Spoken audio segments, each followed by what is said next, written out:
شفتوا الموقف اللي حصل في الفرح ما بين الفنانه ياسمين صبري والبلوجر امال ابو المجد؟ ما شفتوش؟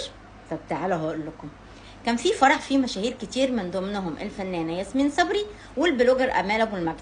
البلوجر امال ابو المجد حبت تتصور مع الفنانه ياسمين صبري، فرحت لها بتقول لها ممكن نتصور.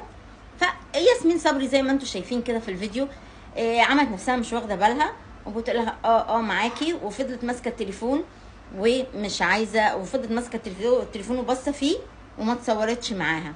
تفتكروا ايه؟ هي كانت ملبوخه، ولا ما كانتش هي عايزه تتصور، ولا ما هي كانت مثلا مكسوفه تقول لها لا مش عايزه اتصور، او هي كانت في حاله ان هي مش عايزه تتصور في الوقت ده؟ انتوا شايفين ايه؟ هي كانت قصدها ان هي تتجاهلها، ولا هي ما اخدتش بالها؟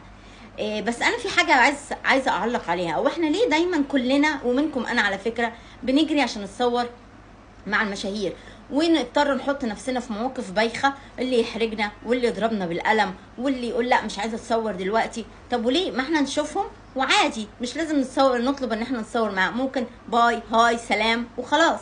بس كده قولوا رايكم، هي الفنانه ياسمين صبري كانت قاصده وكانت عايزه تتجاهلها، ولا ما كانتش واخده بالها؟